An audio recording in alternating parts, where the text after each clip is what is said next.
It is here where we dream up all the future things for Disneyland. It is also here that we dreamed up the things for the World's Fair. And some of those things are coming back to Disneyland. This is not Santa's workshop. It's just one section of a creative world where new attractions for Disneyland are conceived. Now, a great deal of time, sweat, and a few tears were expended on all this, but there's a lot of satisfaction in developing ideas into realities which become a part of Disneyland. Now, we've just finished the first year of our second decade. It was a big year for the opening of many new attractions.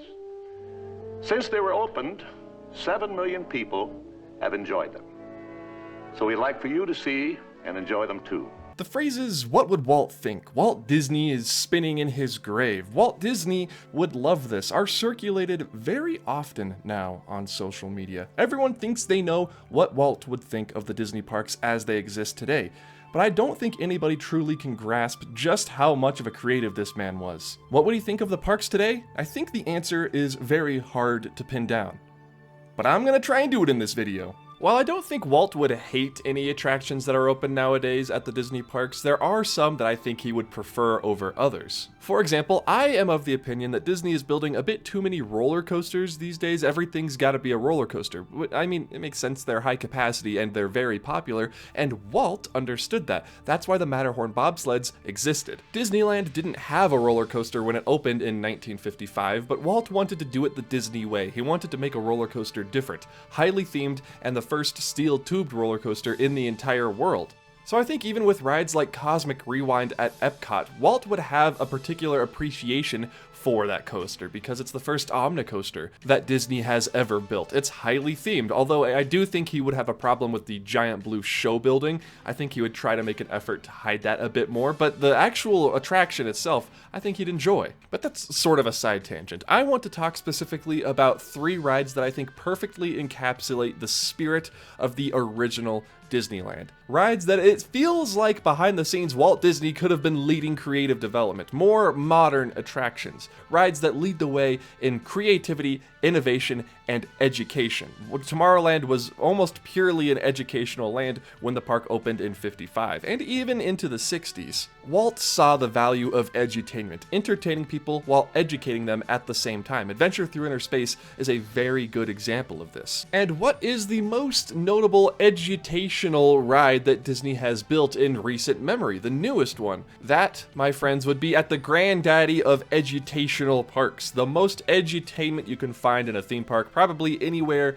in the world, and that's Epcot. More specifically, Moana, The Journey of Water feels like an attraction that would be at the original Disneyland. It is tied to IP, but it's a Disney princess style IP, so it would be right at home somewhere in Fantasyland. Nowadays, if you were to ask Walt Disney Imagineering, and probably most people, me included, they'd say that Moana probably belongs in Adventureland, a more tropical Pacific Islander themed area. But back in the 50s and moving into the 60s, Adventureland was more of a nature documentary brought to life with the Jungle Cruise, and then became a bit more fantastical later on with the addition of the Tiki Room. And then of course after a time it just became nondescript jungle somewhere in Africa, maybe also in India with the Indiana Jones ride, the Lost Delta. All you really need to know is that it's a jungle, but back in the early days of Disneyland, all the IP, all the princesses and cartoon characters went in Fantasyland. That's where Moana would have gone. And Moana, The Journey of Water at Epcot not only showcases some wonderful interactive effects, it's a walkthrough attraction which Walt was known to have loved.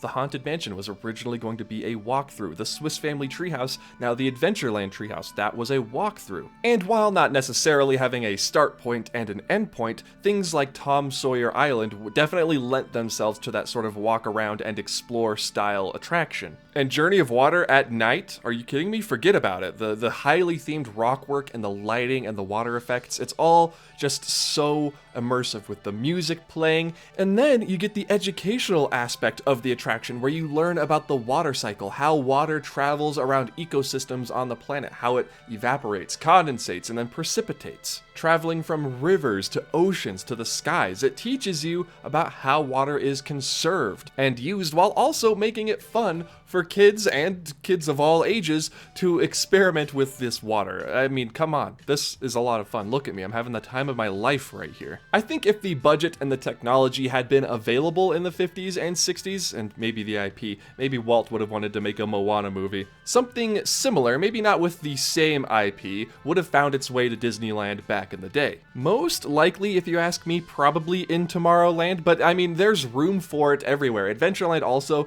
was a bit of an educational land where you'd learn about the wildlife in the jungle and the Jungle Cruise. A walk-through attraction about the water cycle wouldn't be too far-fetched. I think bringing Walt back today, unfreezing him from underneath the Pirates of the Caribbean ride at Disneyland, and bringing him to Moana, the Journey of Water, he probably wouldn't know who Moana is. Maybe you could give him a little primer on the plane ride over to Orlando, but then you'd have to explain what Disney Plus is and what streaming is.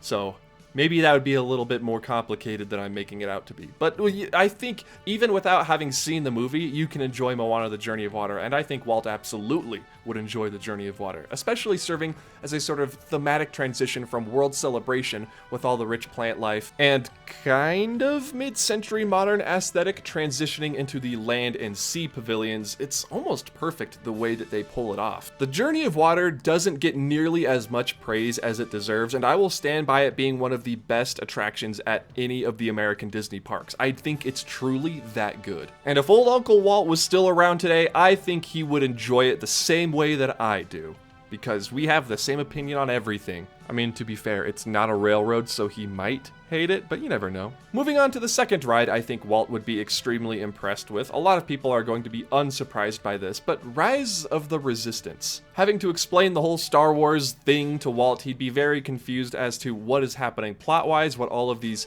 stormtroopers and characters are. He wouldn't really understand any of that, but from a purely technological standpoint, having all of these very fluid audio animatronics and show effects going off, you gotta put them on the Disneyland version though, because the Disney World version needs some love right now. I think even for someone who's never seen or experienced Star Wars, there's entertainment to be found, but you know, you show him the trackless ride vehicles and the pre-show with the Resistance transport, and then the drop leading into a sort of mini simulator style attraction. There's so many different ride systems. I think that would be the main selling point, integrating all of these different rides into one single experience. The closest thing they would have to a simulator ride back in Walt's day would be Flight to the Moon, so Star Tours would be the next step of that, and then I think Rise of the Resistance or Millennium Falcon would be the step up from Star Tours. The original goal with Disneyland was from the second you walked underneath that train station bridge onto Main Street USA, you were completely immersed in a different world. And Galaxy's Edge as a whole, standalone, takes that to the next level. You really feel like you're outside of a Disney park when you're there. Or at least I felt that way the first couple of times I visited the land, although that did sort of become normal as time went on and now it feels like it's just a new part of Disneyland. But the extra attention to detail and the sounds of the ships taking off and landing at Batuu, it really steps up that level of immersion. It's so immersive that they built a second berm within the berm to contain the theming of Star Wars Galaxy's Edge at Disneyland. I suppose in this video I'm going off the idea that Walt Disney is suddenly revived from the dead circa 1964, 1965, and then you have to show him all of these new attractions. Without having seen any of the movies, maybe you could show him Star Wars. I feel like he'd be able to appreciate Star Wars had he ever seen it. So, you know, show him A New Hope and then introduce him to Galaxy's Edge. He'd have a bit of a better understanding. I think he'd enjoy the Resistance part of the land more so than the Bazaar and the Millennium Falcon Smuggler's Run area, because those are sort of rusted and run down, and Walt was notorious for wanting to have his park look pristine and new in all areas. And while the Resistance area isn't really pristine and new, it's definitely more of a campsite style vibe. It's an outpost similar to Frontierland, shall we say. Whereas the rundown old city where you can find all of the restaurants and shopping, maybe he'd want to clean that up a little bit. But once you're on board the Star Destroyer for Rise of the Resistance, everything is pretty dang pristine and clean. Put him into one of those trackless ride vehicles with, mind you, an audio animatronic R5 droid right at the front reacting and watching everything that's happening around it. Even just that would be enough to impress the guy, but add in the animatronics and the screens and the cannons going back and forth while you're playing a game of cat and mouse in between them. And did I mention the audio animatronics? I think it might just blow his mind like it did all of our minds the first time we ever went on Rise of the Resistance. I want you to recall your first time ever going on this attraction. And now imagine that you died in 1966 and haven't seen any technological progression past that time period. What would you think of Rise of the Resistance? My mind would be pretty blown. Now, the third and final ride, I think Walt Disney himself would absolutely love: the Walt Disney World Railroad. Thank you everybody for watching the video. I'll see you all in the next one. Goodbye. No, I'm just kidding.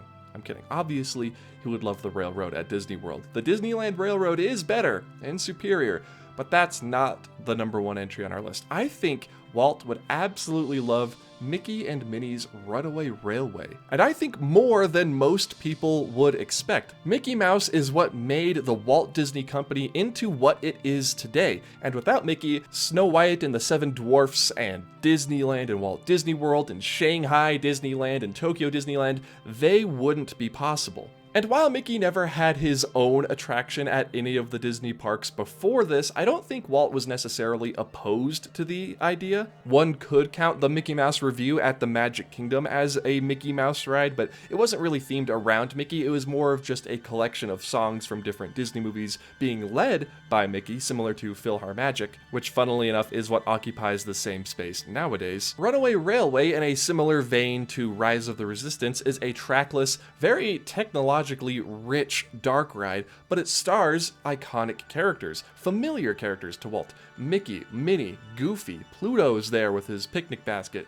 Poor Pluto, trying to keep everything together. The queue, especially at Disneyland, being full of memorabilia from Mickey's early days, the Lonesome Ghosts mirror, the Steamboat Willie wheel, the Sorcerer Mickey hat and outfit. The whole experience is something Walt would be able to point at and say, hey, I made that, you made that real. You've done these brand new effects. You can see the ghosts in the mirrors. That's pretty neat. I want to know how they did that. And that's before even getting onto the ride with some pretty impressive animatronics. Although they are projection, everything else on the ride is a projection. I think this is the only ride where screens and projections actually work in the attraction's favor, because everything is a screen or a projection. It's really jarring when you're going from a physical set to a screen, back to a physical set to another screen, like on Rise. And while Rise is a great ride, when you're in front of a screen, you know you're in front of a screen. Runaway Railway, on the other hand, I think blends everything together a bit more seamlessly. I think the Daisy animatronic often goes underappreciated. She is a very well-made animatronic, although yes, she does have the projection eyes. Her movements are very, very fluid. That whole scene is a wonderful little gag. And the ride vehicle being a runaway train, a train, for crying out loud. That's right up Walt's alley. And having the cars switch places. Maybe you start the ride at the front of the train and end at the back. Maybe you're in the middle and then you end at the front. It's really fun to see how these different cars go different directions and how all of it comes together at the end for that final scene in the park with Mickey playing his little ukulele, singing his song with the fireworks in the park at night. That's just a classic Disney moment right there at the end of the day. And the best part about all of this, I think, is that Walt wouldn't really need any primer. He'd wonder why the characters look like this, maybe, but after getting over that, you don't really need to know the established lore of 6 movies, I guess 9 movies in the case of Rise of the Resistance, to understand Mickey and Minnie's Runaway Railway. You just have to know who these characters are, and then literally sit back and enjoy the ride the rest of the time. And that's not even mentioning the pre-show, where the screen literally explodes and you walk into the cartoon. I just think a lot of these things would be familiar to Walt, and the 2.5D technology and trackless ride vehicle would just add to his enjoyment. I think that Walt would enjoy Runaway Railway a lot. I know that people forever lament the loss of the Great Movie Ride, and while I do think the Great Movie Ride was a wonderful attraction, I'm going to say something a bit controversial now. I think Walt would enjoy Runaway Railway more than the Great Movie Ride, because he knows how movies are made. He's seen all of these movies, or some of these movies. He knows how it's done. Stepping into the world of Mickey Mouse in a trackless ride vehicle aboard, again, I can't emphasize this enough, a railroad, a train. I mean, come on, he'd be rope dropping that every single morning. Half of Walt's reason for building the original Disneyland was to have a bigger railroad that he could play with and ride around all all day, bigger than the Carrollwood Pacific in his backyard. He loved trains. So having an indoor-themed trackless train, come on, that man would be all over Runaway Railway. And that's why I think it's sort of like a sleeper hit. I don't know if anybody would ever consider riding Runaway Railway and then saying to themselves, wow, Walt absolutely would have loved this ride. But I think he would have been the biggest fan of Runaway Railway. But my friends, that is only my opinion. So let me ask you now, what ride do you think Walt Disney would have enjoyed the most if he were brought back today and got to experience any of the Disney rides in any of the Disney parks anywhere in the world? I only covered the American parks because those are the only parks I have experience with. What do you think his favorite ride would be? Answering that question obviously would still be the Disneyland Railroad, but what are the newer rides that weren't around when Walt was alive? What do you think he would enjoy the most? I want to hear your thoughts and comments down in the description below. I don't want this video to be a hit piece on the Great Movie Ride. I love and miss the Great Movie Ride dearly. I'm just telling you, I think Walt would prefer Runaway Railway. Heck, your answer could even be rides like Pirates or the Haunted Mansion, because I guess they technically weren't open when Walt was around. He worked on them, but they didn't open officially when he was alive. So that could be your answer. Genuinely. But I guess we'll never truly know what new ride would be Walt's absolute favorite until Disney decides to get off their butts, go down underneath Pirates of the Caribbean, and unfreeze that poor man's head. Plug him into a robot body, let him walk around the park and experience it, because we all know he's down there, right? He's down there for sure.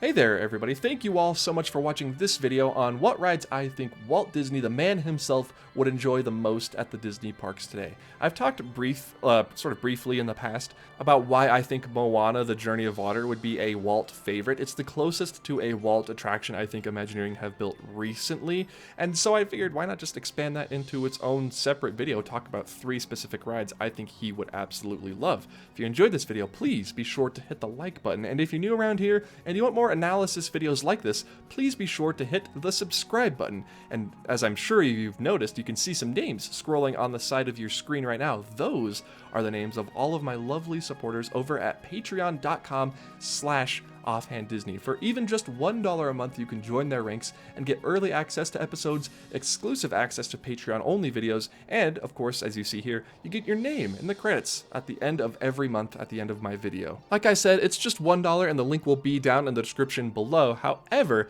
if you'd rather follow me for free on other social media sites, you absolutely can. I am at Offhand Disney on Instagram, Twitter, TikTok, and the other one, Blue Sky. Sorry, it's early in the morning as I record this. Blue Sky is the other one. I love Blue Sky. Give it a little second here for the names to scroll past. There's my lovely Patreon supporters there on the left-hand side. I want to make sure they all get their time to be noticed and recognized. And that'll probably be okay. Everybody, thank you all so much for watching this video. I really do appreciate you sticking around until the end card. I look forward to seeing you all in the next video, probably about the Disneyland 70th. We'll see. We'll see what ends up happening. Maybe Muppet Vision. We'll talk about Muppet Vision in a few weeks here when it closes. Everyone, thank you all again so much for watching. See you in the next video. Goodbye.